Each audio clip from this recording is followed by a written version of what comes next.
Alrighty, Likutei Moharan to Yutes. As you can probably hear, the cricket went far further away, so it's not that. Okay. Right, Jiminy Cricket is the conscience, so that's going to be our conscience, so we can learn. Right? Jiminy Cricket is Pinocchio's conscience, right? All right. So we learned that there is an emtza, there's a middle ground. Let's see if Dal in the middle. There's a middle ground. It's called Klipas Noga. It's called Etzadas Tovara. It's called Isha Maskelis, which exists between Eshes Chochma, a woman of wisdom, and a woman of folly. It exists between Lashon Kodesh, Lishonis Akom. It's called Lishonis Targum. It's a language of translation, Aramaic. The main perfection and construction of Lashon Kodesh. With what is that you drop down the bad of the Targum, which is intrinsic in the translation, and you elevate the good that is intrinsic in the translation up to the realm of the Kedusha, the Lashon Kodesh. So that is the perfection of Lashon Kodesh.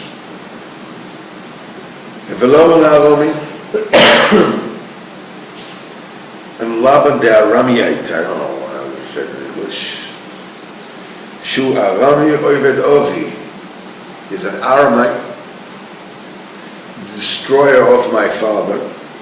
Rotzalina Magdusha the Targum. He wanted to feed off the Kedusha by using the interface of Targum, of translation. Valken Karaloi, that's why he called that meeting point between Aram and Eretz Yisrael, that's the stone monument that Lavan and Yaakov put up together, Yagar Sadusa. This is in Aramaic. The Yaakov, Hayamal as a Targum Shem Kodesh. Yaakov was elevating the Targum Shem Kodesh. Again, Kolo Gal'ed. That's why he called it Gal'ed, a monument of testimony. Gal'ed, Lashon Kodesh. In other words, every single person is a mixed bag in his midas, good and bad.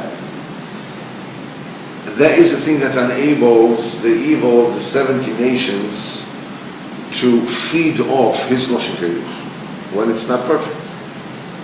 But when a person pushes off the bad that is mixed in, it elevates the good. When a person, and how does it done?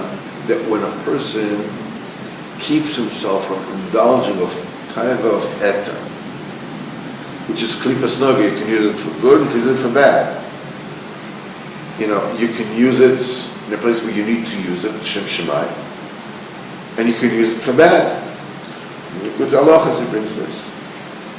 And when you do this, you perfect your Lashon Kodesh, Givaldi B'Shleimus, until the evil of the nations cannot feed off it at all.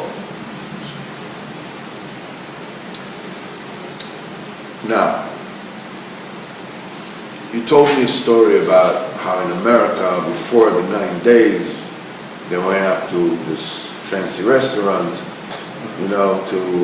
okay.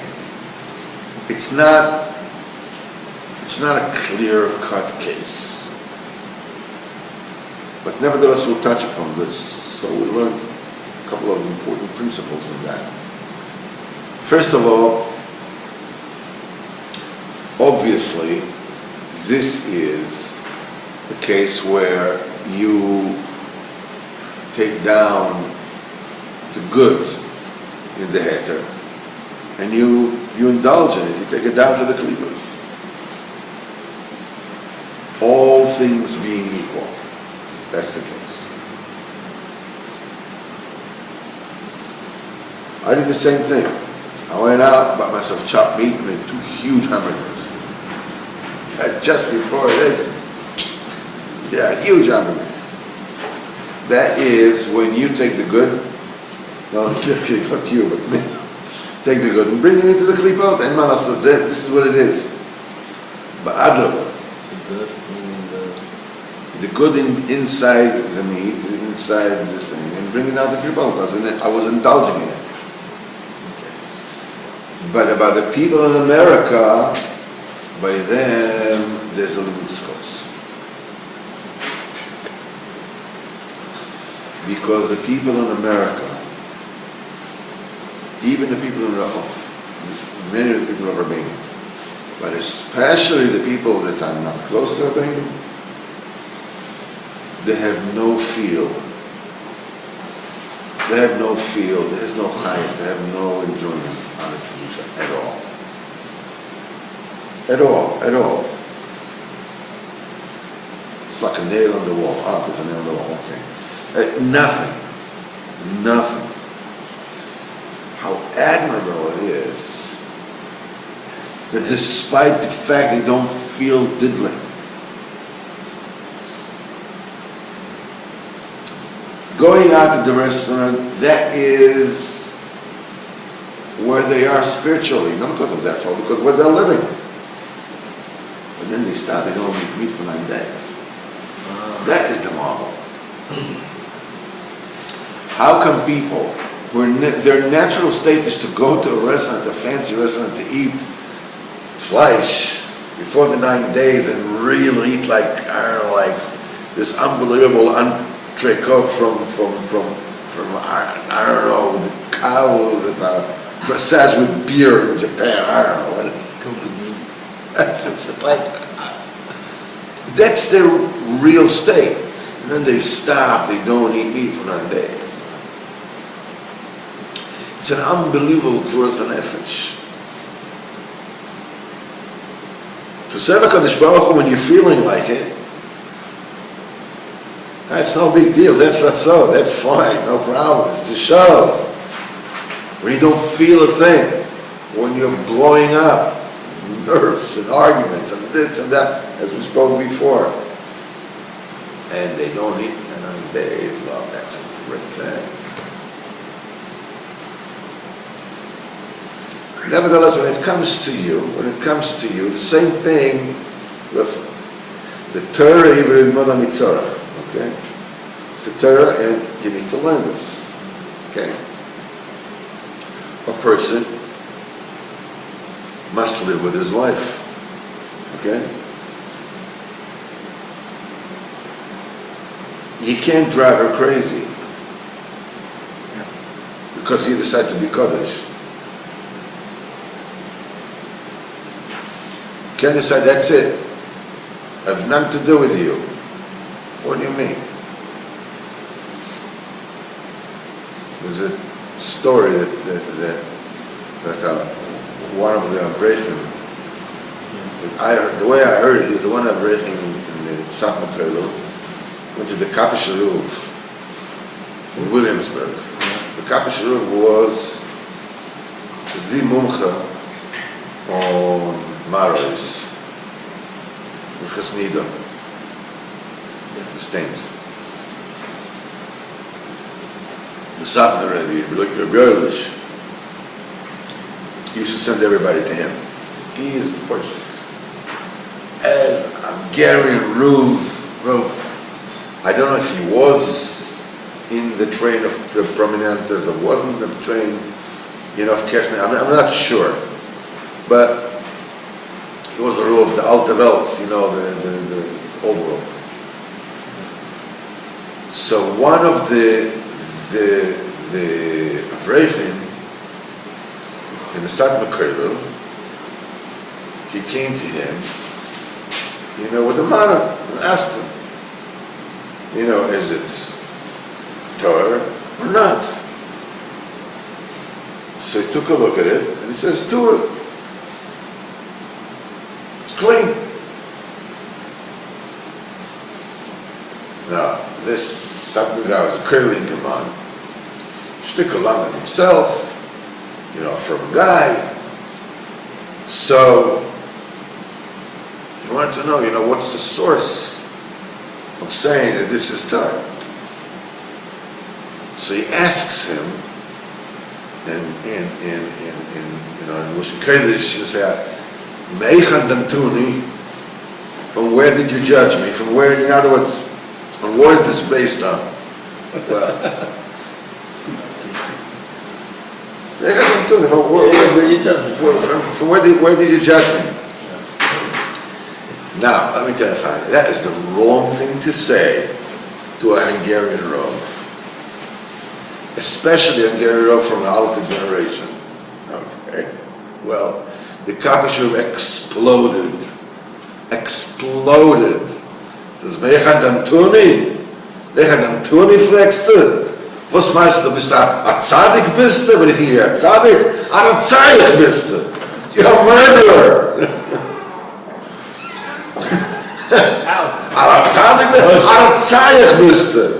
You want to kill your wife because you are tzaddik.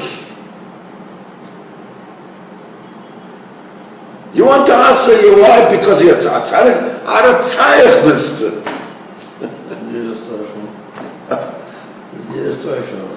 What? That was in America. That was in America many years ago.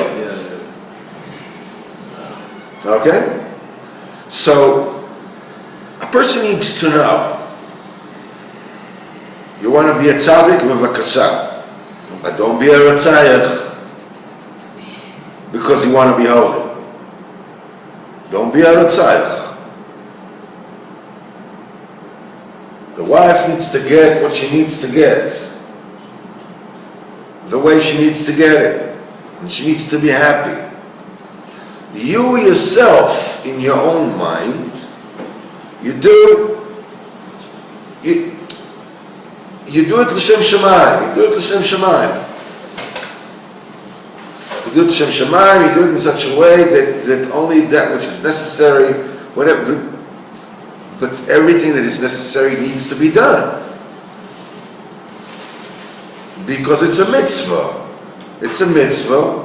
V'simeach as ishtoi. A person needs to make his wife happy. Because you want to be a tzaddik, you're killing her? You can't do this. You can't do this. How does one? Well, one davens. That's the first thing that one does. And then, they're all filled up with these, oh man, I can't because, I can't be close to her and I can't be with chavivas to her because if that happens, I get, all excited and then I'm afraid I'll be pagan, whatever. Everything is just like, so what? So you want to use it like a squeegee whenever it is you need to wipe the floor? That's it? If you get a star that, tonight is the night and everything's going to be fine and then you can get close to her, and if not that, then she doesn't want that. She doesn't want that. Men have... You know what kind of complaints I hear? Especially when I was on the radio, people used to call. My wife, she wants nothing to do with me. Yeah, what do you want to do with your wife? What do you want to do with your wife? Oh, you want your wife to do with you what you want. Other than this, you don't want anything to do with her. It's like silent. Yeah, why would she want to do anything to do with you? Yeah, but it used to be when we were young. And yeah. Because men don't realize that physically, physiologically, men are built, to be with women. Women, on the other hand, physiologically, are meant to have babies. It's very different. You can't have babies without being with your husband, so they're with their husbands. So until they have babies, they have the urge to be with their husbands. But once they have babies, they don't need it anymore. They have babies, they're done. Yeah, but the husband, yeah, well, what about me? What about me? So if you're treating your wife nice, and you're giving her emotionally whatever that she needs, she'll let you have what you need. Well, but you're a tzaddik. You don't want to get close because who knows, maybe I'll get turned on and maybe I'll be pagan and I'll do this and this and that. And afterwards you're crying, how come he doesn't want anything to do with you? What to do? You daven to HaKadosh Baruch Hu. You daven to HaKadosh Baruch Hu. And you give your wife whatever it is that she needs. Whatever she needs. Sometimes they get all kinds of mishigas in their heads. They want this, they want that, something which is halachically not proper. So I said, listen, okay, you can get whatever it is you want, but listen, without the chair and the top, all right? I mean, there's a limit to everything. We're going to keep it within the realm of halacha, okay? There's certain things, some they like it this, like this, and like this, and like that, whatever it is that, okay, listen, you can get everything you want, but the ice cream you get after the meat is par of ice cream. And at the end, we're going to stick to halacha. You're going to get the attention, you're going to get whatever it is that you want, except it's going to be done within the boundaries of halacha. Kitzur Shulchan Aruch. I'm not talking about some kind of a crazy Hungarian chumras, whatever it is. I'm not talking about that. Why are you picking on the Hungarians today? Because I like them. I like them. What they do? I like it. But you know, no, Kitzur Shulchan Aruch. Whatever Kitzur Shulchan Aruch says you're allowed to do, you do. When he says not zeh. It's very simple. But whatever it is that you're allowed to do, whatever it is that she needs for her emotional well-being, you need to do. It drives you crazy, so go crazy. And you put on the face that you are having the time of your life. Inside your head, you can, they ever said it's a big inyan, to have the face of the tzaddik in front of your face. Dafka during that particular time, it's gula for children, the good children, but this is your inner avodah.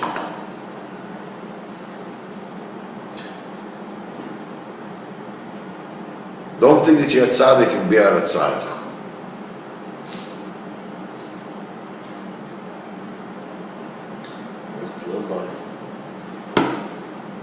Up to now, Likutei Moharan.